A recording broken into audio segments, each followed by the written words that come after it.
Alors que quand j'ai voulu commencer à réaliser des films, à comprendre comment on faisait, à surtout aller sur les tournages, et quand j'étais actrice, je regardais les réals, comment ils travaillaient. Et je me suis dit, ah ouais, donc c'est pas gagné, et surtout, je commençais à avoir un petit syndrome de l'imposteur et à me dire, qu'est-ce que j'ai apporté à ce métier ? Il y en a plein des réals, donc vraiment, qu'est-ce que j'ai à raconter ? En fait, on se dit toujours que c'est plus facile pour les autres parce que dans la vie, on n'arrête pas de se comparer. Et en fait, il faut arrêter tout de suite, maintenant. C'est pas possible. Parce que les gens ont un parcours différent, les gens font pas les mêmes rencontres. C'est très important d'avoir des amis qui croient en toi, parce qu'ils vont quand même te rappeler que ils t'aiment pas parce que t'es sympa, ils t'aiment parce qu'ils voient des belles choses en toi. Et que dans les moments où toi, t'y crois plus, eux, ils y croient pour toi, ils sont là pour te rappeler tout ça. Te rappeler que ton travail, tu l'as pas volé, enfin, t'as pas volé tout ce que t'as fait, quoi. Et tout ce que t'es aussi, tu l'as pas volé, t'as des qualités et c'est le moment de les exploiter, quoi.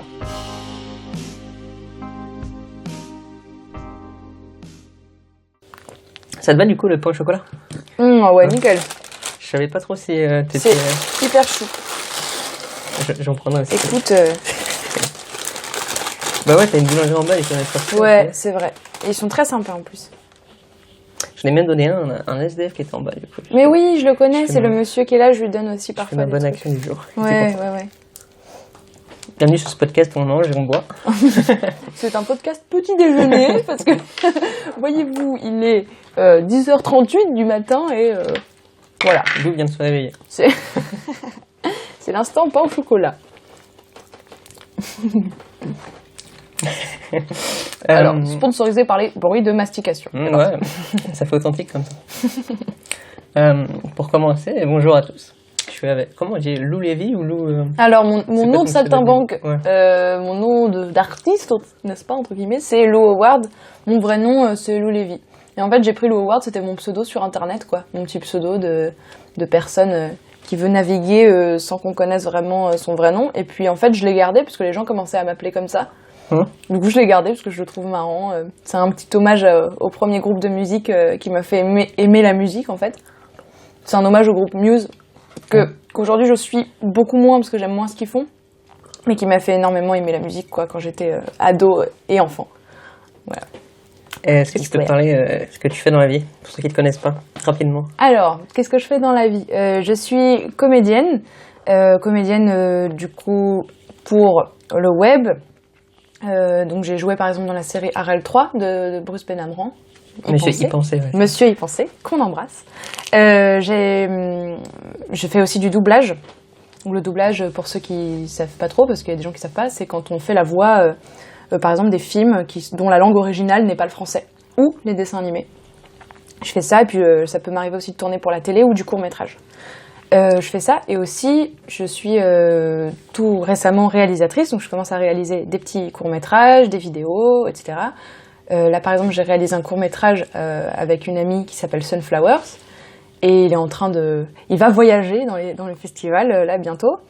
J'ai réalisé un projet avec Marion Séclin, qu'elle a écrit et dans lequel elle joue. Donc là, ça, c'est en post-production. Et j'ai réalisé aussi une série de vidéos qui va sortir bientôt pour la chaîne de Benjamin Vernet, dit Benji Nevers. Sa chaîne Vous êtes vraiment sympa. Voilà. C'est à peu près tout ce que je fais en ce moment. Je fais aussi du piano à mes heures perdues, parce que j'aime beaucoup la musique. Et là, j'étudie au conservatoire du 19e en art dramatique. J'ai vu, ouais, t'as un long CV, très long CV. Ton premier rôle que j'ai vu, c'était toi qui étais bébé pour un projet avec Eric et Ramsey. Ouais. Alors, c'est un rôle comique, c'est ça? Ouais, la petite histoire. Mon papa, c'est le premier producteur d'Eric et Ramsey, c'est lui qui les a trouvés. Ok. Voilà. Donc c'est vraiment au tout début, quand il faisait les petits mots d'Eric et Ramsey, c'était des petits sketchs face cam où en fait il partait d'un mot et après il se mettait à délirer et tout. Et un jour, moi je venais de naître, j'étais vraiment bébé, et mon père appelle ma mère genre « Oui, Dominique !» Il parle comme ça, mon père, non c'est pas vrai. Il lui fait « Oui, Dominique, apporte-Lou, on a besoin d'un bébé !» Et ma mère fait « Oui, Jimmy, qu'est-ce qui se passe ?» Donc elle arrive avec moi, avec le bébé. Et en fait, ils avaient besoin d'un bébé pour faire un running gag un peu absurde où en fait, dès qu'il devait parler, il se passait le bébé en fait. Ouais. Mais j'ai jamais retrouvé le sketch. Je ne l'ai jamais retrouvé. Genre vraiment, on a essayé de le chercher partout et tout. On n'a pas trouvé. Peut-être qu'un jour, ça sortira en casserole quelque part. Mais j'espère de tout mon cœur. Et aussi, tu as fait du doublage à 6 ans pour Frères des Jours, j'ai vu. Oui, c'était ma première petite voix. Comment s'est passé ton entourage? T'as initié à être dans ce milieu ou c'était toi qui avais un rêve pour faire ça? En fait, quand j'étais petite, j'avais dit à ma mère, quand je serai grande, je serai sur scène. Donc ma mère a fait « Ah bah du coup, ça ressemble vachement au métier de comédienne, ça c'est marrant. » Parce que ma mère est comédienne. Et en fait, le doublage, c'est un milieu qui a été très ouvert à une époque, où en fait, les comédiens de théâtre sont allés vers le doublage. C'était un milieu qui était en demande, en fait. Mais aujourd'hui, c'est un milieu extrêmement fermé. Et à savoir que tous ceux qui se retrouvent dans le doublage aujourd'hui, c'est des enfants de parents qui font du doublage ou des gens qui connaissent des gens. En fait, ça n'existe pas, ou très peu, quelqu'un qui débarque sur un plateau qui fait « Eh salut, je suis comédien, je peux... » Ça arrive pas trop. Et donc moi, c'est ma maman qui m'avait fait essayer. Elle m'avait fait... elle avait eu le contact de... Je sais plus qui m'avait dirigé sur Frères des Ours, je sais plus. Mais une amie comédienne qui dirigeait Frères des Ours. Et elle m'avait dit bah t'essayes et si t'aimes bien, tu continues, quoi. Et donc moi, j'avais essayé, j'avais adoré, et donc j'ai continué. Et le côté acteur, c'est venu comment? Et ben c'est venu en fait parce que ma grand-mère est prof de danse et elle a un centre de danse. Enfin, elle l'a plus depuis 1 an. Elle a quand même 80 ans, je crois. Donc elle l'a depuis plus très longtemps. Mais ma grand-mère a son propre centre de danse à Belfort depuis 55 ans. Et tous les ans, avec ma mère, en fait, on écrivait. Enfin, d'abord c'est elle qui m'écrivait parce que j'étais quand même petite, mais elle m'écrivait des petits sketchs. Et en fait, on les jouait ensemble au spectacle de fin d'année. Mais c'était un spectacle dans une super grande salle. C'était, pour ceux qui connaissent un peu la Franche-Comté, c'était à la Maison du Peuple de Belfort ou au Théâtre Granit. Donc c'était un peu des gros théâtres et tout. Et donc on faisait ça tous les ans. Et ma mère me disait « T'aimes bien ?» J'étais là « Ouais, j'aime trop. » Et on continuait, on va faire ça tous les ans. Et c'est là que j'ai eu envie d'être comédienne, en fait. T'as découvert ce goût pour la comédie? Ouais. Ouais, c'était à ce moment-là. Mais je me souviens que ma mère m'avait quand même toujours dit t'aimes bien. Enfin, elle voulait pas avoir ce truc de mère qui impose aux enfants leur métier, en fait. Elle voulait être sûre que vraiment j'aimais bien ça.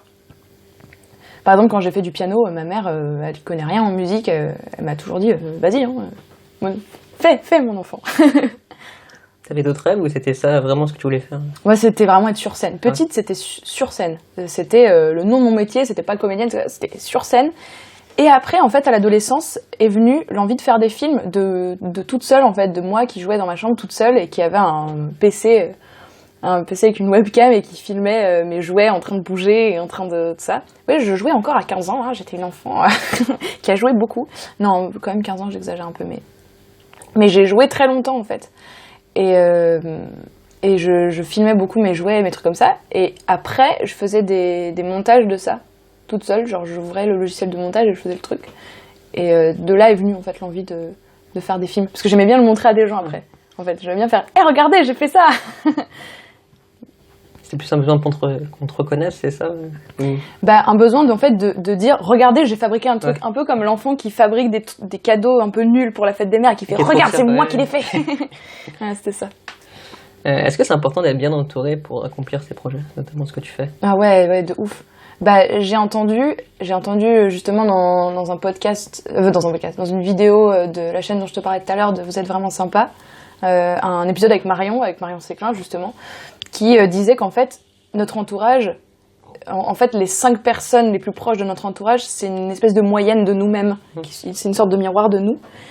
Et donc, ouais, c'est hyper important de savoir s'entourer et de surtout, je dirais, voir en fait à quel point les gens nous apportent des trucs cool dans notre vie. En fait, si on s'entoure que de gens qui nous tirent un peu vers le bas, c'est important peut-être de se rendre compte que c'est pas forcément des gens qui sont bons pour nous, même si en fait à la base on les aime, mais c'est important de prendre du recul par rapport à ça, je trouve. Et d'entretenir les relations qui sont saines pour nous, en fait. Justement, comment tu gères ceux qui te critiquent? Il y en a ou pas? Tu veux dire alors à quel genre les gens que je connais? Les gens que tu connais ou que tu connais pas, Que je connais pas. qui disent non, mais c'est n'importe quoi ton truc, tu n'y arriveras pas. T'en as déjà eu ou pas? Moi, j'ai eu des gens qui m'ont... J'ai pas eu vraiment de gens qui m'ont dit t'y arriveras pas, mais j'ai eu des gens, quand j'expliquais un peu le métier que je voulais faire dans la vie, qui m'ont fait ah, bonne chance, hein. C'est dur comme métier. Hein. Et t'es là, oui, Michel, t'es pas le premier à me dire ça, tu sais. Non, mais il y a tellement de gens, en fait, qui, quand tu veux faire un métier qui sort un peu des sentiers battus, vont tout de suite te dire ah, c'est difficile. Mais c'est pas ça qu'on a envie d'entendre. Enfin, je veux dire, quand t'as envie de faire un métier qui est différent ou qui est pas forcément facile à aborder, t'as pas besoin d'entendre 10 fois par jour c'est dur. Oui, bah, enfin, on sait quoi. Mais en fait, c'est plus intéressant, je trouve, de dire à une personne tu peux y arriver, quoi. C'est quand même plus encourageant. Et j'ai eu quand même pas mal de gens qui me disaient ah ouais, c'est dur. Et j'étais là, bah, sans déconner. Oui, on sait. Mais en fait, on sait dans quoi on s'embarque. Hein, on n'est pas. Je pense que c'est un peu de la jalousie. Je pense pas. Enfin, peut-être, mais dans un sens, quand on veut faire ce genre de métiers aussi, qui sont des métiers artistiques ou des métiers où en fait, on fait de notre passion un métier, il y a quand même ce truc de qualité de vie où parfois les gens peuvent se dire ah oui, ça c'est des gens qui profitent de la vie, faudrait quand même pas qu'ils prennent trop de plaisir dans leur vie. Il y a peut-être ça, effectivement, dans le fond de la pensée. Ouais, peut-être qu'il y a de ça. Parce que peut-être aussi qu'on s'autorise quelque chose que les gens ne s'autorisent pas à faire aussi. Il y a peut-être ça. Hein. Peut-être. Tu vas se manger un peu? Ouais, ouais. Attends, je vais manger aussi un peu. Je suis en train de le dépioter, là, le petit mange-le-feu, là. Petite pause pour le chocolat. C'est très très bon. Est-ce que tu penses qu'il y a un effet boule de neige quand on réalise ces projets? Dans le sens où le plus dur, c'est de commencer et après ça... Ouais. Mais en fait, forcément, mais après, ça dépend de plein de trucs. Typiquement, j'ai remarqué que ça dépendait aussi de l'endroit où on habitait. Pas mal. L'environnement encore. Ouais, l'environnement. Parce qu'en fait, si tu veux être... moi, je connais plutôt le métier d'acteur ou de réalisateur parce que c'est les métiers que je fais. Mais je sais que pour ces métiers-là, par exemple, si t'es pas à Paris, en France, je dis bien en France, si t'es pas à Paris, c'est impossible. Enfin, genre tu peux faire des trucs en habitant en province ou dans... Je vais pas dire en province, mais dans d'autres villes de France. Mais enfin, c'est extrêmement compliqué. Surtout comédien, je dirais. Comédien, c'est vraiment dur de pas habiter dans la capitale parce que tout est hyper centralisé. Ouais. Mais en fait, une fois que déjà t'es dans le bon environnement pour attirer les opportunités, déjà ça change beaucoup de choses. Et ensuite, il faut y aller. Et comme tu disais, ouais, il y a un effet boule de neige parce qu'on décide aussi de faire les choses. Il y a beaucoup de gens aussi que j'ai rencontrés qui veulent faire ce métier-là, le métier d'acteur ou le métier de réalisateur, et qui croient que ça va venir à lui ou à elle, comme ça. Genre que ça dépend pas de lui ou d'elle. Surtout des acteurs, en fait, qui pensent il suffit juste d'être là et de faire ses représentations de cours de fin d'année et que ça ne viendra... un directeur de casting va arriver et va faire « Oh, toi, je te veux pour le prochain film avec Robert De Niro ». Ça n'existe pas. En fait, ça n'existe pas. Et en fait, c'est en saisissant des opportunités que oui, ça fait une boule de neige. Mais c'est aussi parfois en laissant place à la créativité aussi, tu vois. Par exemple, c'est bien de saisir des opportunités. Et j'ai l'impression aussi que ces espèces de temps de pause où on réfléchit, on est à soi pour soi et on regarde un peu où on en est et tout ça, c'est aussi important. Parce que être toujours dans la recherche de oui, les opportunités, ça fait que t'es aussi un peu insatisfait tout le temps, ou insatisfaite de toi. J'ai l'impression. Est-ce qu'il y a besoin d'être mégalo pour réussir? Moi, je trouve pas. Au contraire, j'ai l'impression que pour ce métier-là, pour ces métiers artistiques, métiers d'acteur et de réal surtout, de créateur, il faut être éveillé tout le temps. Il faut être vachement curieux. J'ai l'impression, enfin, les créateurs avec qui j'ai bossé et qui sont vraiment bons, dans le sens où ils font bien leur travail et où ce qu'ils font marche bien, c'est des gens très curieux. Et c'est des gens qui sont émerveillés tout le temps partout. Et c'est trop bien. Et c'est pas du tout des gens qui croient avoir tout compris. il y a des gens dans ce métier-là qui sont comme ça, donc ça existe aussi. Mais ça veut pas dire que c'est une condition pour réussir du tout. Au contraire, j'ai l'impression que réussir là-dedans, c'est au contraire être très curieux, très émerveillé. Il y a Gérard Depardieu qui disait « Le cinéma, c'est un métier qui rend con ». Ah ouais, mais en fait, ça dépend quel cinéma. Mais franchement, le cinéma français, enfin en fait, c'est comme dans tous les métiers. Dans tous les métiers, t'as comment dire, t'as une institutionnalisation forcément qui fait que, ça rend con et tu te dégages de l'artistique. J'ai vu hier avant de me coucher, une interview de Jean-Pierre Jeunet qui expliquait que en fait, on avait enlevé vachement d'art au cinéma et que c'était devenu vraiment une espèce d'usine à production de petites comédies un peu familiales et quotidiennes et que c'était tout. C'est dommage. C'est trop dommage parce que ça veut dire qu'un film comme Amélie Poulain, il aurait pas pu le faire aujourd'hui. C'est fou de se dire ça. Et en fait, il faut de tout, quoi. Et il faut une diversité dans l'art et il faut... Donc ouais, le cinéma français rend con quand il va dans cette direction-là, de ouf. C'est ça le problème. Après, en fait, si tu décides qu'il te rend pas con, c'est bon. C'est à toi d'inventer autre chose. Mais c'est vrai qu'il peut rendre con. Il peut rendre con, en fait, si t'as pas conscience que t'as tout ça au-dessus de toi, si t'as pas conscience que, en fait, les moyens de production sont toujours dédiés vers le même type de contenu. À partir du moment où tu te rends compte de ça, t'as envie de changer les choses. Et là, ça rend pas con. Je dirais ça. Tu pourrais accepter un rôle qui te convient pas, mais qui est bien payé, toi ? Je me dis qu'en fait, moi, j'ai pas très envie. Le jour où je suis prise pour un truc qui me plaît pas, mais qui est bien payé, t'as peur que ça soit un décalage entre tes valeurs et ce que t'es ? Forcément. Forcément. Donc je pense que, en fait, je me retrouverais dans cette situation où je serais obligée d'expliquer à mon agent, en fait, j'ai pas très envie, je vais pas le faire. Et qu'elle sera là, waouh, mais attends, t'es sérieuse, t'es prise et tout. Et je serais là, je n'ai pas envie. De toute façon, je peux pas. J'ai cours de ski sur gazon, je peux pas. Faut voir, en fait, ça dépend du projet et par rapport à tes valeurs à toi, tu vois.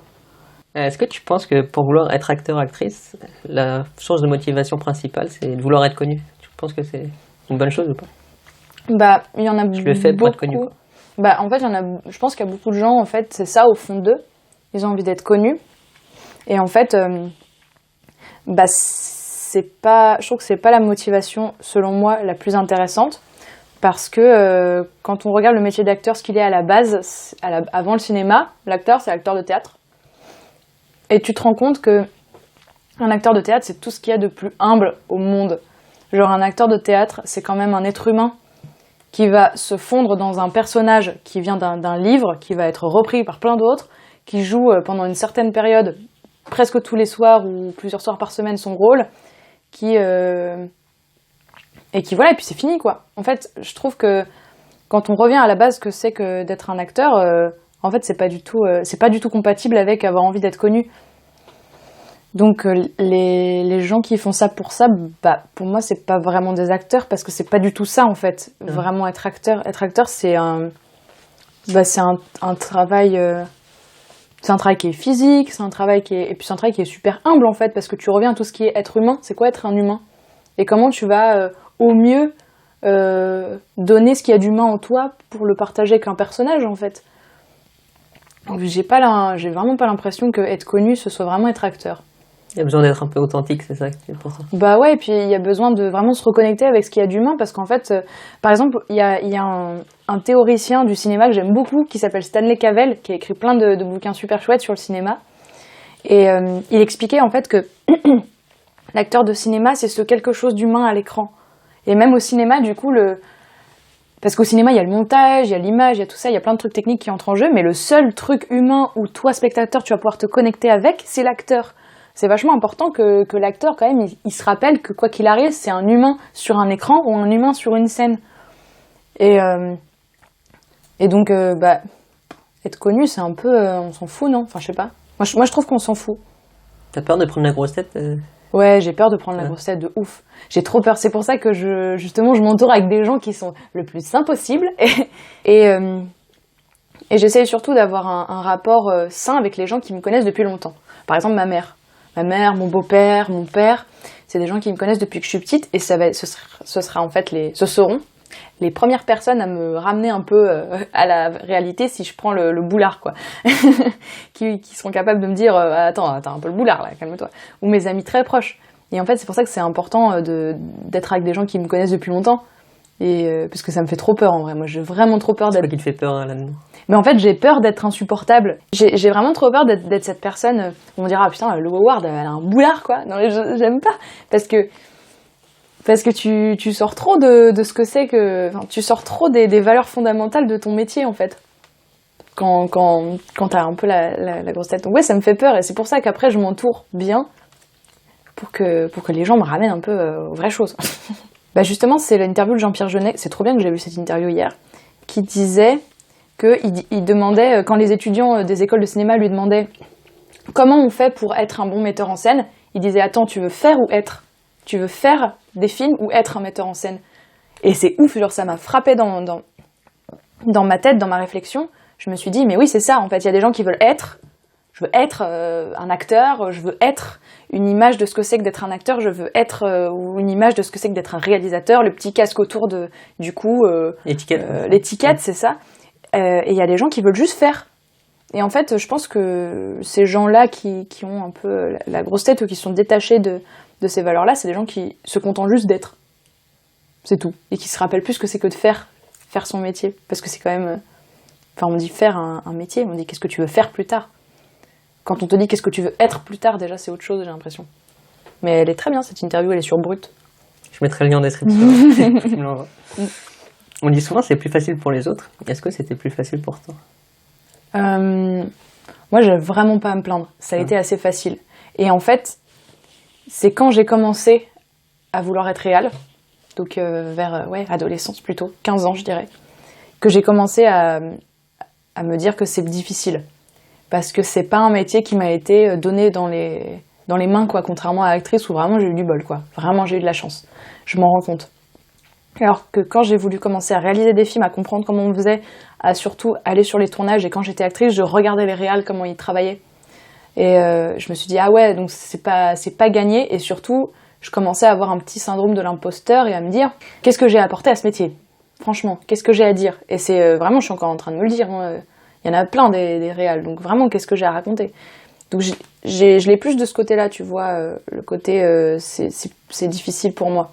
Alors que actrice, ça a été plus facile pour moi. Tu vois, j'ai vraiment les deux pôles du truc. Mais on se dit toujours que c'est plus facile pour les autres parce que dans la vie, on n'arrête pas de se comparer. Et en fait, il faut arrêter tout de suite, maintenant. Toi, là, si tu écoutes ce podcast et que tu te compares, arrête! Non, mais il faut arrêter. Moi, je continue de le faire parce que je suis en train de désapprendre à faire ça, mais il faut arrêter de se comparer. C'est pas possible. Parce que les gens ont un parcours différent, les gens font pas les mêmes rencontres. Et comme c'est des métiers qui dépendent tellement des rencontres, tu peux pas te comparer en termes de hasard et d'opportunité. Ça n'existe pas. Par contre, en termes de quantité de travail, tu peux avoir des exemples. Tu peux te dire, tiens, telle personne, j'adore sa qualité de travail. Et je vais pas lui voler, mais je vais lui emprunter cette force-là. Je sais que par exemple, très souvent dans mon travail, j'ai des petits anges gardiens, genre j'ai des gens autour de moi dont j'admire le travail, et je me dis, ah, un tel, il pourrait me donner telle force, tel pouvoir. Tu sais, comme si t'étais dans Yu-Gi-Oh! Et que t'invoquais des cartes, tu vois, et que t'étais là avec ton petit Yugi qui te fait « Non, Yugi, mais tu pourrais invoquer je sais pas quelle carte, et toi tu pourrais faire ça, mais oui, ce serait super !» Et en fait, j'essaye de faire ça parce que ça aide, et ça évite l'écueil de la comparaison, où en fait tu te complais dans un truc qui te tire vers le bas et qui te fait te dire « De toute façon, un tel a eu plus de chance, de toute façon, moi je suis pas comme ça, moi je suis pas comme si, j'ai moins de talent que machin ». Donc il faut arrêter de se comparer et il faut bien utiliser ce que te provoque la comparaison. Au lieu de le faire négativement en te tirant vers le bas, il faut te dire en quoi sa force à lui ou à elle m'intéresse. Et surtout résonne en moi. J'ai l'impression que c'est ça. La comparaison, ça reviendrait pour toi à une peur de l'échec, c'est ça? Bah, la comparaison, ça reviendrait à une peur de l'échec. Oui, peut-être, mais surtout déjà à un abandon total, en fait. Dès que tu commences à te comparer, c'est que t'es un peu abandonné au fond de toi. C'est que t'es un peu en train de te dire « Ah bah de toute façon, s'il y a un tel qui est beaucoup plus fort que moi, j'ai pas ma place. » Et ça revient aussi à se dire, et ça c'est un truc sur lequel je travaille énormément en ce moment, qu'il y a des places qui seraient prises. Mais c'est pas vrai qu'il y a des places qui sont prises. Je sais que, par exemple, surtout entre femmes, il y a ce truc-là. Par exemple en réalisation. En réalisation, on est très peu de femmes encore. C'est vraiment un métier où voilà, on est 4. Non, c'est pas vrai. On est un peu plus, mais on est très très peu. On est 5. Et en fait, en fait, quand une femme dans ce genre de domaine réussit, tout de suite, en tant que meuf, t'as ce réflexe con de te dire, elle a pris ma place. Alors qu'avec un mec, t'as pas ce réflexe-là. Et quand je me suis dit ça, j'ai fait, mais attends, c'est nul de penser comme ça. Parce que ça n'a pas de sens, il y a de la place pour tout le monde dans ce milieu. Il y a de la place pour tout le monde, vraiment. Donc il faut arrêter de faire ça. Et moi, je suis en travail là-dessus de ouf, où je me dis, déjà, je suis légitime. Et ensuite, si une meuf réussit comme moi, mais c'est génial, quoi. On est toutes des sœurs. On est toutes des sœurs, on va réussir ensemble et ça va être super. Et même de manière générale, tout genre confondu, faut arrêter de se dire que quelqu'un prend ta place. D'abord, essaye de faire ce que tu as à faire. Enfin, fais-le. Et après, tu verras si éventuellement on te prend ta place. Mais c'est pas vrai, en fait. On se raconte des histoires. Ouais, comme tu dis, moi, je pense aussi qu'il y a de la place pour tout le monde. Quoi. Si ouais, vraiment. tu veux te lancer même en tant que chanteur ou comédien ou sur YouTube, il y a de la place pour tout le monde. Mais après, il faut persévérer, mais je pense que, comme tu dis, on se met trop de barrières dans notre tête et en fait, c'est pour ça. Et ça passe par arrêter de se comparer, en fait. Déjà. Petite pause. Pas au chocolat. Oui. Je l'ai pas dit, mais je suis chez Lou aujourd'hui, elle m'a invité, quoi. C'est super. Merci encore. Bah de rien, attends, on est bien là. C'est bon, on est bien. Ouais, on est bien, c'est lumineux. Non, c'est chouette ici. Et même un piano. Ouais. Bien. Tu vas pouvoir en faire tout à l'heure. Ouais, je vais pouvoir t'en jouer si tu veux. Non, mais à mon plus grand désespoir, c'est pas un piano acoustique, c'est un piano numérique. Donc je suis un peu deg. Mais bon, parce que j'ai pas la place pour un grand piano. Bah ouais, c'est sûr. Donc ce que je fais, c'est que quand je vais au conservatoire, je fais ma journée en théâtre. Et après, je vais choper une salle et je travaille mon piano là-bas, parce qu'il y a des vrais pianos, il y a des pianos à queue et tout, c'est trop bien. Bah, j'avais une question sur ça, justement. T'as plusieurs casquettes. Phase de réalisatrice. Oui, c'est vrai, j'en ai deux là. J'en ai une ici avec des... Oui. Et est-ce que tu as pour but de mélanger ces différentes arts plus tard, ou c'est vraiment le but de progresser, ah ouais, moi voir plein de trucs, quoi. J'ai envie de tout mélanger. Non, j'avais vu, c'était trop cool, j'avais vu un TED Talk qui s'appelait je sais plus comment, oh là là, on n'a pas les rêves, ça va pas du tout. Donc qui parlait ce qu'ils appellent aux États-Unis les multipotentialists. En gros, les gens qui savent faire plusieurs trucs et qui peuvent pas s'empêcher de passer d'un domaine à un autre. Et ça, on est beaucoup à être comme ça, en fait, à pas se cantonner à un seul truc, à pas être expert, entre guillemets. Et en fait, ils expliquaient, enfin, la personne expliquait dans le TED Talk que, en fait, les experts et les multipotentialistes sont faits pour travailler ensemble parce qu'ils s'apportent des trucs mutuellement. Parce que quelqu'un qui va savoir faire plusieurs choses va, en fait, trouver dans deux domaines qui ont rien à voir ou qui peuvent être proches aussi, un troisième domaine qui va éclore du travail de ces deux-là, en fait. Par exemple, si je sais pas si t'es luthier et paysagiste, je sais pas, je dis ça au hasard, mais tu vas trouver dans chaque domaine des points communs ou des liens à faire qui vont renouveler un peu la manière de voir le métier de paysagiste, de voir le métier de luthier, et peut-être de créer un troisième métier qui n'existe pas, que là je vais pas trouver parce que vraiment ça n'a rien à voir, mais c'est un peu l'idée. Et moi je trouve que, en fait, franchement, des gens qui sont réels et comédiens, il y en a 1000, quoi. Donc c'est pas vraiment un truc incroyable, mais c'est des métiers qui s'apportent de fou. Exemple, on parlait de Charlie Chaplin tout à l'heure, quand t'as pas enregistré. C'est un modèle pour moi dans ce sens-là. C'est quelqu'un de complètement fou qui a réalisé ses films et qui jouait dedans. Je sais pas. Il faisait ses propres musiques aussi. Oui, et j'ai une prof à la fac qui me racontait qu'en fait, il écrivait ses films en composant au piano. Il jouait des mélodies au piano et ça créait une histoire à partir de ça et tout. Et donc, je trouve que... Où est-ce que je voulais en venir, déjà ? Que c'est un bon réalisateur, une bonne réalisatrice, c'est quelqu'un qui aura forcément joué dans sa vie. Et inversement, quelqu'un qui travaille bien son jeu, c'est quelqu'un qui sait ce que c'est aussi que d'être derrière. Et en fait, c'est des métiers qui se nourrissent. C'est pour ça que très souvent, on me demande si je veux choisir. Et en fait, je dis, oh non, j'ai jamais voulu choisir et je choisirai pas. C'est juste que dans la vie, il y a des occasions qui se présenteront où on me demandera d'être réal, où on me demandera d'être comédienne, et puis ce sera en fonction de ça, quoi. Tu suis tes envies aussi, c'est ça ? Ouais. Est-ce que tu as des moments de doute et de manque de confiance en toi ? Et comment tu fais pour gérer ça ? Tout le temps. Tout le temps. Ah non, mais tout le temps. J'en ai eu... En fait, j'ai traversé là une grosse période cet été où j'avais fini la fac, en fait, et j'étais là, au secours, qu'est-ce que je fais de ma vie ? Parce que, ouais, j'en ai tout le temps, parce qu'on se pose des questions, même sur le plan financier, tu te dis, ah ouais, ok, si j'ai pas de doublage ce mois-ci, je vais faire comment, quoi. Donc, parce que moi, c'est le doublage qui m'aide beaucoup à gagner ma vie, parce que c'est assez pratique, quoi, en termes de temps, en termes de jeu et tout ça. Je continue à faire ce que j'aime et en même temps, je gagne des sous, c'est assez pratique. Mais quand t'en as pas, tu te dis, comment je fais ? Et puis, et tu commences à douter de toi, et tu commences à remettre en question, à te dire que t'es pas légitime. Et j'ai vraiment traversé une grosse période où j'étais au fond, là, où je me disais, je sers à rien, je vais jamais y arriver et tout ça. Et en fait, c'est là que c'est important de bien s'entourer, comme on le disait au début, parce que t'as des gens qui vont aussi te rappeler pourquoi ils croient en toi. C'est très important d'avoir des amis qui croient en toi, parce qu'ils vont quand même te rappeler que ils t'aiment pas parce que t'es sympa, ils t'aiment parce qu'ils voient des belles choses en toi, et que dans les moments où toi t'y crois plus, eux ils y croient pour toi, ils sont là pour te rappeler tout ça, te rappeler que ton travail, tu l'as pas volé. Enfin, t'as pas volé tout ce que t'as fait, quoi. Tu l'as fait. Donc, et tout ce que t'es aussi, tu l'as pas volé. T'as des qualités et c'est le moment de les exploiter, quoi. Et que les moments de doute sont aussi importants. Faut pas non plus... En fait, moi, dans les moments de doute et tout ça, j'ai plutôt tendance à les renier un peu et à faire non, quoi, moi, je doute, pas du tout. Et en fait, à pas les accepter. Et en fait, c'est important de les accepter. C'est des moments où ton cerveau, il fait des pauses et il fait le point. Et il fait, OK, qu'est-ce qui se passe ? Et c'est important de les accepter. Je sais que j'ai du mal à le faire. Parce que justement, quand je me remets en question, c'est tout de suite trop... Où je me dis, ah là là, tout va mal et tout ça. Et du coup, je veux occulter ce truc-là et faire, non, pas du tout, je ne veux pas que ça aille mal. Et si ça va mal, c'est pas grave, hein, c'est la vie. C'est quoi, c'est une tendance à te plaindre ou c'est plus dire que ça va mal non, parce que la tendance à me plaindre, je l'ai pas trop. Ouais. C'est par période, en fait, je vais avoir des gros trous, je vais faire mais c'est n'importe quoi, je vais jamais y arriver, et je vais avoir des moments de panique, en fait. J'ai en plus des périodes un peu longues, et je vais me dire, oh là là, ça va pas du tout. Et en fait, je pense qu'il faut accepter ces moments-là. Ça arrive. Faut pas se complaire dedans, il faut pas se dire que c'est une raison pour qu'on nous plaigne, et pour se plaindre nous-mêmes, mais il faut les accepter comme un moment où on fait le point sur nous.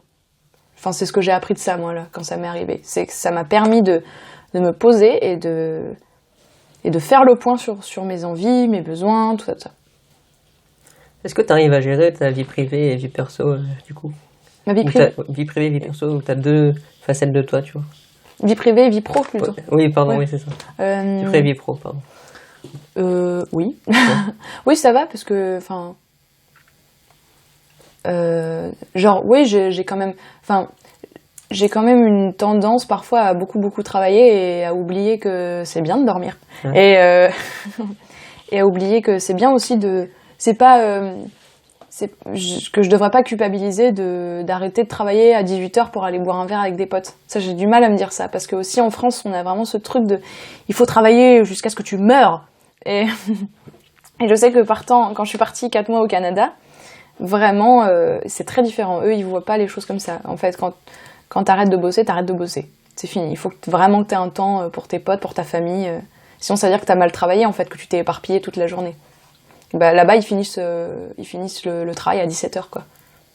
Et si tu traînes au bureau, c'est que t'as été mauvais. Et donc nous, on n'a pas trop cette vision-là du travail. Et je sais que j'ai un peu tendance à bosser de ouf. Et à oublier un peu parfois que c'est bien de dormir, c'est bien de bien manger, c'est bien de profiter de son entourage. Donc c'est un truc sur lequel je travaille aussi, quoi, de m'autoriser des moments pour moi et pour vivre. Et pas être trop... Et puis savoir aussi, ça c'est un grand sujet sur lequel je travaille, c'est faire le tri dans les projets. Qu'est-ce qui est important, qu'est-ce qui est pas important.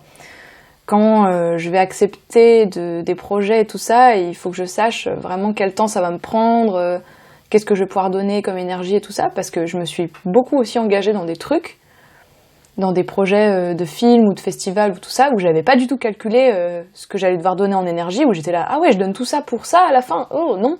C'est trop, quoi. Je peux pas je peux pas faire 1000 tâches en même temps, quoi. Donc faut aussi anticiper et savoir quel temps on a à donner, parce que j'ai tendance aussi à dire oui à tout. Ça, c'est... Comment tu fais pour choisir, du coup ? Eh ben, je choisis pas, je dis oui à tout et après je crève. Je sais plus qui dit ça, choisir c'est renoncer, je sais plus qui dit ça. Comment tu fais pour choisir ? Ouais. Et bah justement, j'essaie de me dire que c'est pas renoncer. Que, en fait, quand tu choisis, déjà tu vois avec qui tu veux travailler, déjà si c'est quelqu'un en qui t'as confiance et tout, si c'est un projet qui t'intéresse, si toi ça t'apporte des trucs, faut voir qu'est-ce que ça t'apporte aussi, parce que c'est bien de dire oui à tout pour aider les gens, moi j'aime bien aider les gens aussi, mais faut voir dans quelle mesure aussi ça te fatigue pas trop, quoi. En quoi ça va pas aussi t'empêcher de faire ce que t'as à faire aussi, de faire les trucs qui sont plus importants pour toi. Ouais, c'est dommage de dire choisir c'est renoncer. Non, choisir c'est faire des trucs, avant tout, j'ai l'impression. J'avais vu qu'on avait 4 ressources principales, c'était penser, temps, énergie, argent, et pour que ça aille bien, il fallait que ça soit équilibré en fait. Ouais. Faut pas donner toute son énergie pour... c'est intéressant. Ouais, c'est ça. Bah, en fait, j'ai un pote qui a eu pour son anniversaire un livre. Et encore une fois, j'ai pas la ref. Ça va être vraiment le podcast où je vais balancer des refs. Je vais faire. C'était un livre, je sais plus ce que c'était. Mais je vais te la donner pour que tu la mettes en description. C'est un livre d'un philosophe qui explique que en fait, l'aliénation du 21e siècle, c'est plus le travail, mais c'est le temps. Où vraiment, le temps, c'est le truc que t'as l'impression de courir après. Et j'étais là, ouais. Carrément, c'est l'enfer. En fait, le temps, on a l'impression qu'on en a jamais assez. On voudrait des journées de 48 heures, on voudrait dormir 3 heures par nuit et être performant. Mais c'est pas possible. C'est pas possible, surtout que moi, je suis un peu quelqu'un qui dort, qui a besoin de dormir. Donc, en fait, je me dis non, c'est pas possible. Et en fait, on a toujours l'impression de courir après le temps, surtout quand on habite dans une ville comme Paris, où tu calcules tes trajets à la minute près. Tu te dis, le métro, c'est plus rapide que le bus, donc je prends le métro, mais en même temps, c'est chiant parce que, voilà, tout ça. Moi, je sais que, par exemple, toi qui habites à Tours, ouais. Ça doit te faire super bizarre de faire 30 minutes de métro pour aller quelque part. Non, après, j'ai l'habitude de prendre les transports en commun. Oui, non.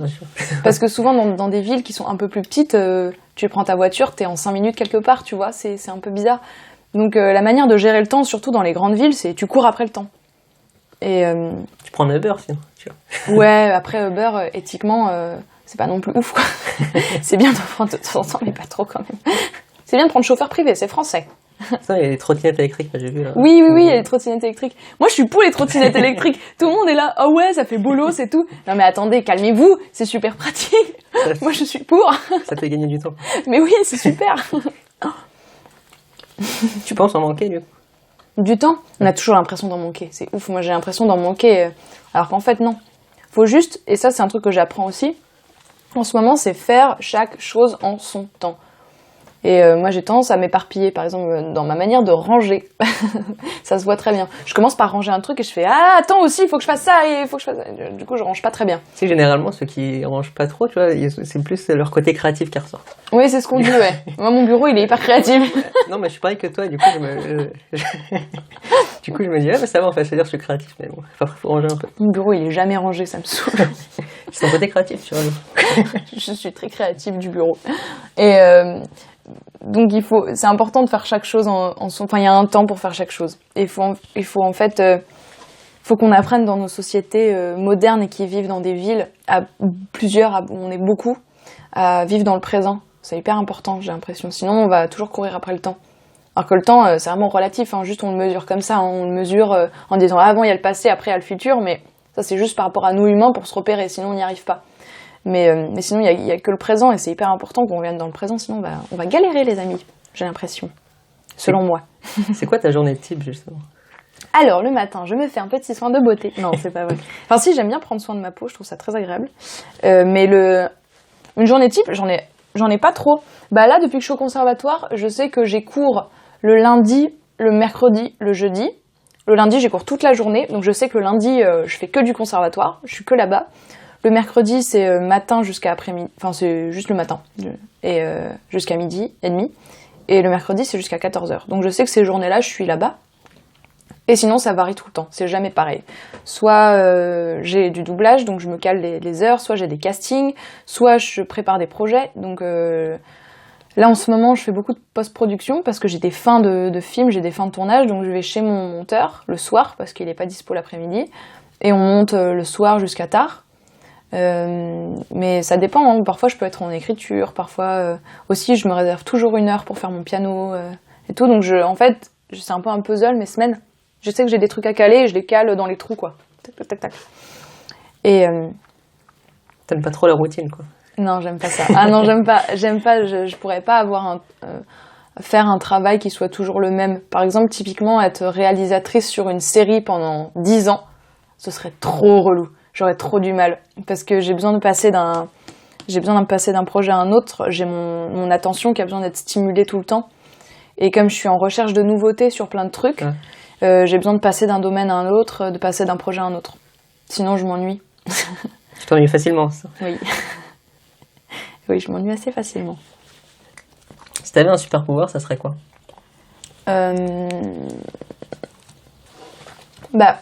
Moi j'aimerais trop, je pense à Harry Potter notamment, j'adore les apparitions, je sais plus comment en français ils appellent ça comme ça, parce que oui excusez-moi je les ai lus en anglais, pardon, mais c'est le fait de se téléporter quoi, d'apparaître dans plein d'endroits, c'est un peu mon rêve, c'est rapport au temps quoi, moi j'aimerais trop pouvoir faire clac et être... à New York. Et voilà, c'est ça, et être dans plein d'endroits, et moi ce serait ça mon super pouvoir. Et il y en a un autre bien sûr, c'est de voler, parce que depuis que je suis petite je rêve de voler. Quand j'étais petite, j'étais trop triste. Un jour, j'ai demandé à ma mère, mais maman, les humains, dis-moi qu'ils peuvent voler quand même. On a inventé la télé et tout. Oui, dans les avions. Non, mais voler avec des ailes. Ah non, ça on peut pas. J'étais là, quoi? Non, sérieusement, on peut pas. Et elle m'a dit, si, il y a le parapente. Et du coup, mon rêve, c'est de faire du parapente. Enfin, j'aimerais trop voler. C'est mon deuxième super pouvoir que j'aimerais trop avoir. C'est bien, ça revient à la notion de liberté. Pour toi, c'est quoi la vraie liberté? La liberté, j'ai l'impression que donc c'est comme son nom l'indique, c'est faire ce que l'on veut, mais en fait pour ça il faut savoir ce qu'on veut et il faut vouloir des trucs, parce qu'il y a des tas de gens qui disent ouais moi je suis libre, mais en fait tu te rends compte qu'ils veulent rien de bien pour leur vie et ils veulent pas se donner les moyens de faire les choses, donc forcément tu peux pas être libre après si tu veux pas, si t'as pas la volonté en fait. Il y a vraiment ce truc de volonté que je trouve important quand t'es libre, quand tu cherches la liberté, c'est vouloir être capable de se remettre en question, vouloir tout ça, parce que la liberté c'est pas faire n'importe quoi. Il y a une différence en fait, entre faire ce qu'on veut et faire n'importe quoi, c'est pas du tout pareil. Et faire ce qu'on veut, c'est être capable d'avoir une bonne conscience de soi en fait, de bien travailler sur soi et d'être capable de connaître ses limites, de savoir ses névroses, c'est quoi tes névroses, c'est quoi tes qualités, c'est quoi tes capacités et tout, pour être bien dans sa peau, pour être bien avec les autres du coup, et pour pouvoir se réaliser en tant qu'être humain comme on a envie d'être en fait, être la personne qu'on a envie d'être et tout ça, c'est ça être libre j'ai l'impression. Après, c'est une vague question, hein, c'est pas pour rien qu'on la pose en cours de philo tous les ans, c'est quoi la liberté? Tous les ans, mais je pense que ça part d'un travail de soi dans son rapport aux autres, quoi. Comment être bien dans soi pour être bien avec les autres et être capable de se réaliser après. Être un peu en puissance. Voilà, c'est très nietzschéen tout ça, la volonté de puissance. Hein. Je pense que c'est important de prendre un peu de temps pour soi et se poser les bonnes questions, savoir où on veut aller. Ouais, c'est important. Mais en fait, il y a vraiment ce truc de...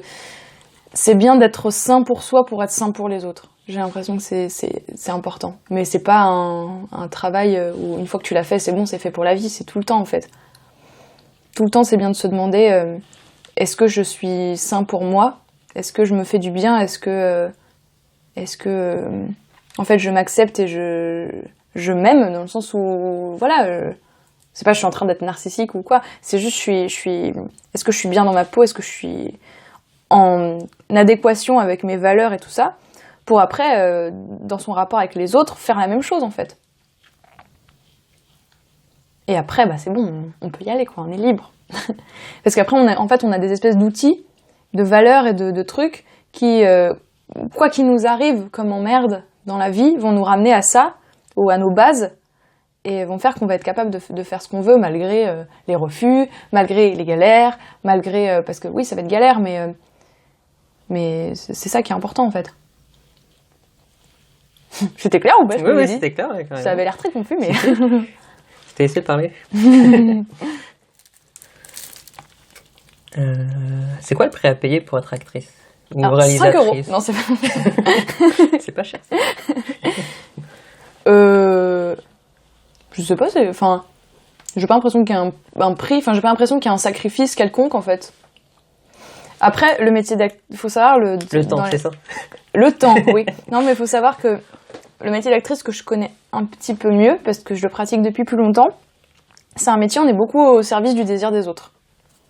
On est au service du désir de metteur en scène, et on va beaucoup, un peu comme le mannequinat parfois, on va un peu beaucoup nous remettre en question sur notre physique, on va un peu nous remettre en question sur le paraître, quoi. Beaucoup. Moins dans le théâtre, où dans le théâtre, ils vont plus accepter que t'aies un physique atypique, surtout en ce moment, en fait. Et dans le cinéma, dans la télé et tout ça, on va beaucoup te remettre en question sur ce que t'es, et pas forcément aux bons endroits. Pas forcément à des endroits qui te font avancer, pas forcément à des endroits qui sont vrais. Par exemple, moi je me souviendrai toujours d'une directrice de casting qui m'avait dit quand j'étais petite, et c'était une scène où une fille de 12 ans disait qu'elle voulait se suicider, tu vois. Et moi j'étais là, je vais me suicider. Enfin, genre vraiment... Moi j'avais travaillé le truc avec ma mère et tout, elle m'avait fait bosser et tout ça. Mais la directrice de casting était horrible, elle me faisait trop peur. Elle était très désagréable parce que juste avant moi, en fait, il y a une jeune fille qui passe. C'est une jeune fille rousse, trop mignonne, avec des petits macarons. Et elle dit, la directrice de casting dit à la mère de la jeune fille, devant elle, votre fille, elle est bien, hein, mais elle passera pas, elle est trop classique. J'ai fait, qu'est-ce qui m'attend là? Trop classique. Et donc je rentre, je passe le casting et la directrice de casting me le fait faire plusieurs fois et tout. Je sors et elle dit à ma mère, votre fille, elle est bien, hein, mais quand même, il lui manque des failles, quoi.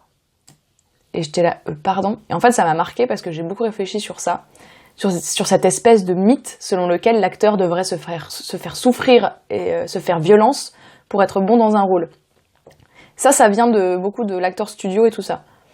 Alors, ça vient pas de Stanislavski. Hein. Stanislavski, il a pas dit qu'il fallait se faire mal, il a fait autre chose, mais ça vient vachement de l'acteur studio et du mythe selon lequel il faudrait vraiment se faire souffrir. Parce que c'est un peu ce qu'on attend des acteurs parfois. Genre, quand on regarde les Jokers et tout ça, ceux qui ont joué les Jokers et tout, on attend vraiment à ce qu'ils crèvent, par exemple. Pour un rôle, on aime bien ça. C'est un mythe qu'on aime beaucoup. Et dans la réalité, non. Pour être bon, pour bien réussir un rôle, il faut pas se faire mal. C'est pas vrai. Au contraire, à quel moment, quand tu joues du violoncelle, tu vas le massacrer et le défoncer sous prétexte que tu vas mieux jouer. Mais en fait, après, t'as plus de violoncelle. C'est pareil avec ton corps, c'est pareil avec toi, parce que quand t'es acteur, c'est comme quand t'es chanteur, ton instrument, c'est toi. Donc, il faut faire attention avec ça, avec ces discours un peu... je trouve ça un peu limite, en fait. Et il faut se préserver. Et en fait, bosser à fond pour un rôle, parfois galérer, parfois en chier, avoir mal dans le sens en chier, oui, bien sûr, mais pas se détruire, ça sert à rien, parce qu'après t'es mort, ou t'as très mal, et donc tu peux plus jouer, c'est dommage. Donc il faut se préserver, et donc le prix à payer, c'est certainement pas se faire mal en tout cas, c'est trop dommage, je trouve. Est-ce qu'il y a une notion de lâcher prise dans ça? Ouais, de ouf. Le lâcher prise, c'est le centre. Ça dépend en fait. En fait, j'ai beaucoup travaillé là-dessus ces 3 dernières années, sur le lâcher-prise et tout ça. Donc ça va mieux. Ça va mieux, mais pour moi, dans le travail de l'actrice, c'est le travail du corps qui aide au lâcher-prise. C'est l'entraînement physique et tout ça. Ça aide vachement. Parce qu'en France, on est très psychologique. Tu sais, on essaye de se raconter des trucs et de faire « Attends, le personnage, là, il ferait quoi ?» Alors qu'en fait, souvent, le corps est beaucoup plus rapide que le cerveau. Le corps, il comprend des trucs avant que ça soit monté là-haut, en fait. Typiquement, quand t'es attiré par quelqu'un, tes pupilles, elles se dilatent. Donc parfois, ton corps, il a compris que t'étais attiré par quelqu'un 50 ans avant ton cerveau. Et pareil avec les sensations. Avant que tu comprennes que quelque chose te plaît, tu vas avoir un frisson. Voilà, le corps, c'est un truc, c'est bien entraîné. Travailler le corps, quoi, pour lâcher prise, c'est ça. Ouais. Je pense qu'il y a un besoin de perfection dans la réalisation et tout ça, comédien. Il faut être parfait, tu vois. T'as toujours trop envie d'être parfait. Ouais. T'as toujours envie d'être parfait. C'est bien d'avoir envie d'être parfait, parce que c'est ça qui va t'amener à faire des trucs beaux, même si tu pourras jamais être parfait. On a fait un exercice trop marrant au conservatoire où en fait on prenait des chaises.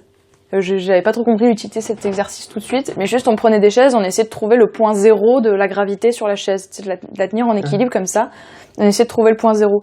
Et en fait, notre prof, au bout d'un moment, il nous dit « Mais en fait, c'est impossible de trouver le point zéro, vous le savez ou pas ?» On était là Et en fait, c'est impossible. Et en fait, quand tu joues, quand tu réalises, t'as toujours envie de trouver le point zéro de tout. Et en fait, tu le trouves pas. Mais ce qui est beau, c'est la recherche de ce point zéro. Et c'est ça qui te met dans un état de création et tout, où tu vas avoir envie de chercher ça. Mais si tu le trouves pas, c'est pas grave. c'est le fait de le chercher qui est beau et qui fait que tu fais quelque chose de beau. On n'a toujours pas fini ce pain au chocolat, dis donc. Non, il n'est pas fini, il finira jamais. Si c'est bon, on arrive à la fin. Oh, ça passe vite. J'ai l'impression qu'on a discuté 20 minutes. Enfin, on arrive à la fin du pain au chocolat. Là, on a encore 3 heures de podcast. Donc... Ah, yes. Tu dois comment dans 5 ans? J'ai trop hâte. J'ai trop hâte de me voir dans 5 ans. Parce que j'ai envie de me dire, ah, j'ai fait des trucs. Enfin, j'ai envie d'avoir réalisé un film. Et j'ai envie de... Dans 5 ans, j'espère que je serai en train d'écrire un long métrage. Ou que je serai sur la voie, là, ça y est. Que je serai en train de... Peut-être que je serai en train de le réaliser ou pas, je sais pas. Mais j'ai envie de passer au long. De me dire, ouais, c'est bon, là, je fais un long métrage. Et j'ai envie d'être fière de moi dans 5 ans. J'ai vraiment envie de regarder la personne que j'étais il y a 5 ans et de faire tu seras fière de toi. C'est vraiment important. D'être content de ce qu'on a fait. De savoir être content. De pas tout le temps se dire je voudrais plus. Oui, il faut vouloir plus, mais c'est bien aussi de se poser et de faire. Non, c'est bien ce que t'as fait. On a tendance à souhaiter, tu penses, c'est ça?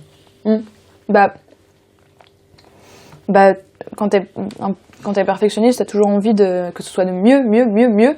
Et c'est bien aussi juste de se regarder et de faire c'est bien. C'est bien ce que t'as fait. Pas pendant 30 ans, mais c'est bien de se poser 2 secondes pour regarder ce qu'on a fait aussi.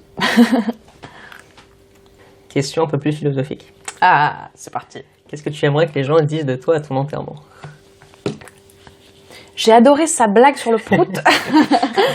Elle était très drôle. J'aimerais que, je sais pas, j'ai envie que les gens se disent bon, c'était cool de rencontrer cette personne sur la Terre. J'ai passé des bons moments avec elle. Je sais pas, j'ai pas envie que les gens soient tristes déjà. Parce qu'un enterrement, c'est pas forcément triste. Enfin, c'est pas forcément toujours triste. J'ai pas envie que les gens soient forcément tristes. Et puis, j'ai envie qu'ils fassent la fête, quoi. Genre, j'ai envie qu'ils boivent un maximum et qu'ils fassent la fête. Gros stuff, quoi. Gros stuff pour ma mort. Est-ce que tu crois au hasard, rapidement? Oui, non? Ah, c'est une question rapide? Oui, ça. Oui. Oui? Ah oui, oui. En fait, mais il y a plein de types de hasards. Ça y est, je rentre dans une question philosophique. Mais il y a plein de types de hasards. Il y a des hasards, il y a des hasards heureux et il y a des... En fait, il y a ce que tu fais des hasards. Parce que des hasards, il y en a tout le temps, en fait. Mais c'est ce que t'en fais. Et en fait, un hasard peut devenir une opportunité quand t'as décidé que c'était pas juste un petit hasard. Justement, j'ai une liste de mots, de 1 à 30, et on va voir où le hasard t'amène. Allez. Il faut que tu dises un nombre compris entre 1 et 30. Faut que je dise un nombre entre 1 et 30? Et il y a une liste de mots qui correspond à chaque nombre, quoi. Ok. On va voir un peu le hasard qui t'amène. 29? Le courage. Qu'est-ce que ça te fait penser? Waouh, le courage, c'est tellement un truc... c'est tellement une qualité dont j'ai besoin parce que j'ai... Tu sais, quand t'es tout le temps en train de te demander si t'es légitime ou quoi, parce que j'ai aussi ce problème de me dire, bon, est-ce que je suis légitime à faire ce que je fais?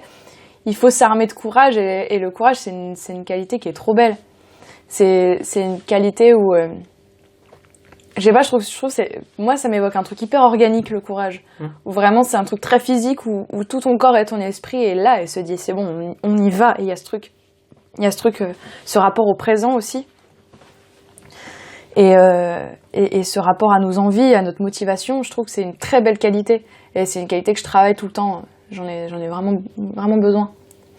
Et ouais, je dirais tout ça. Après, faut être courageux pour oser créer son film, le montrer, même pour le montrer, tu vois. Montrer ce que t'as fait. Ouais, pour le montrer, c'est... Voilà, je l'ai fait il y a pas longtemps. Et je suis pas restée dans la salle.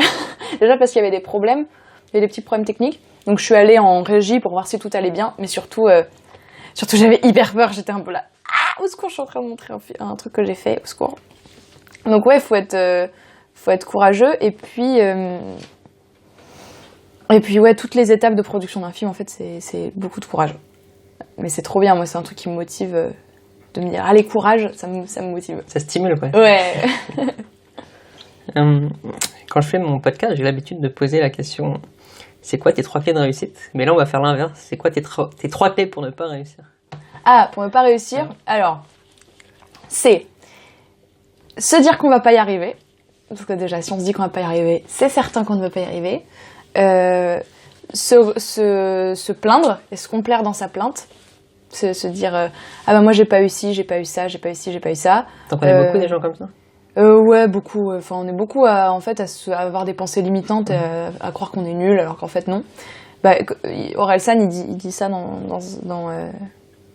Note pour trop tard. Il dit si tu veux faire des films, t'as juste besoin d'un truc qui filme. Dire j'ai pas de contact ou pas de matos, c'est un truc de victime. Voilà, il a tout dit. Voilà. Donc c'est vrai, il faut y aller. Et un autre truc pour ne pas réussir, c'est que croire que tout vient des autres. Parce que il y a des trucs qui viennent des autres, surtout dans le cinéma où il faut rencontrer des gens, il faut savoir un peu se vendre, parfois ça c'est chiant, il faut aussi savoir dire je fais ça, ça c'est un peu relou, mais il faut savoir le faire. Mais tout ne vient pas que des autres, genre ça vient de toi, hein, vraiment. Faut savoir que c'est toi qui décides. Principe de responsabilité, c'est ça? Ouais, et puis oui, c'est ça, c'est toi qui est responsable de ce que tu vas faire. Si ça marche pas, c'est à cause de toi, ça. Donc... Alors, c'est pas que à cause de toi, mais si ça marche pas, c'est à toi de changer quelque chose. Okay. C'est pas à la terre entière. Je t'en souviens, les 3 clés pour pas réussir. Ah oui. Donc, je me souviens, j'ai dit... bonjour la mémoire à court terme. J'ai dit se complaire dans sa plainte, dire qu'on va pas y arriver et croire que tout vient des autres. Yes. T'as réussi. J'ai réussi.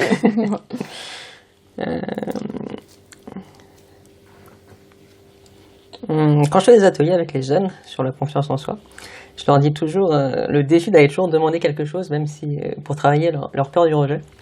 Du coup, Lou, est-ce que tu as un rôle de figurant pour moi dans ton prochain film? Attends, je suis en train de réfléchir. Tu peux me dire. Mais attends, je suis en train de réfléchir à ce que je vais faire là. Parce que là, j'ai pas de tournage de prévu.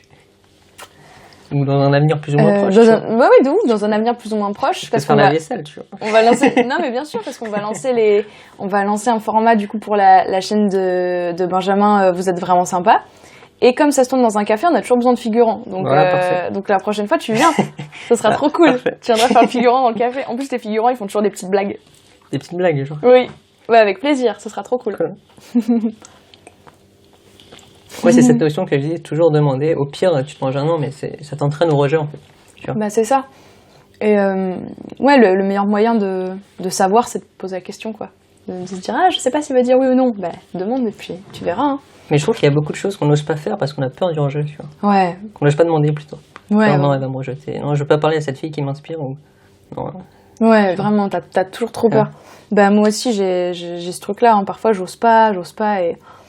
Et en fait, c'est vraiment une des croyances limitantes qui est la plus nulle parce que ça nous empêche qui est la plus nulle parce que ça nous empêche de nous parler entre nous, en fait. Et que au pire, si la personne te rejette, c'est que t'as peut-être pas vraiment envie de lui parler, finalement. Ou au pire, tu manges un nom, mais c'est pas grave. Oui, c'est pas grave. C'est pas la fin de la vie. Ben non, c'est rien, non. Où est-ce qu'on peut te retrouver, Lou?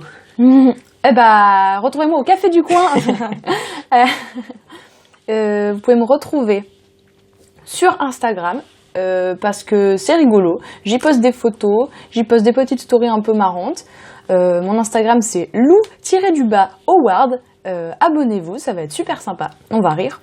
Retrouvez-moi bientôt sur YouTube où je vais sortir mes formats dont je parlais au début qui vont arriver. Retrouvez-moi, voilà, c'est à peu près là où j'officie en ce moment. Très bien. De toute façon, je mettrai le lien en description. Oui. J'ai une question qui m'est venue avant de finir, c'est est-ce que si tu étais multimillionnaire, tu continuerais à faire ce que tu fais? Ah ouais, mais je le ferais en payant les gens. Ouais. Parce que là, en ce moment, bon, c'est un peu à l'arrache et on est en recherche de financement et tout ça. Là, ça va être le moment où on va pouvoir dire, ça y est, on recherche de la thune. Mais je continuerai tellement à faire ce que je fais. Mais c'est trop cool parce que je pourrais rémunérer les gens, ce serait génial. Donc, c'est-à-dire que je pourrais faire des gros trucs. Ce serait trop cool. T'aimerais dire quelque chose pour finir à ceux qui nous écoutent? Un dernier mot, quoi. Un dernier mot. J'aimerais dire que c'est important de faire. C'est ce que j'ai appris récemment. C'est ce que j'ai appris en regardant l'interview de Jean-Pierre Jeunet hier soir. C'est ce que j'apprends en ce moment. Enfin, c'est le truc qui résonne pas mal autour de moi en ce moment. Faites. Faisons. Après, on verra. Merci beaucoup, Lou. Je t'en prie. À bientôt. Salut. La vraie liberté, le podcast qui parle de vivre sa propre liberté. Rendez-vous tous les vendredis à 17h sur lavrailiberté.fr et sur Apple Podcast.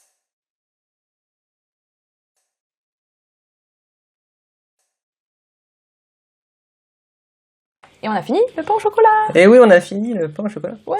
Après 1h12. Après. C'est la première fois que je mange un pain au chocolat aussi longtemps. Ah, moi aussi. C'était le plus long pain au chocolat de ma vie. Qu'est-ce que t'as pensé de ce format? Non, c'est super. C'est super. T'as bien Ouais, c'est trop cool. Bah, c'est une super idée. J'ai hâte d'écouter les autres podcasts.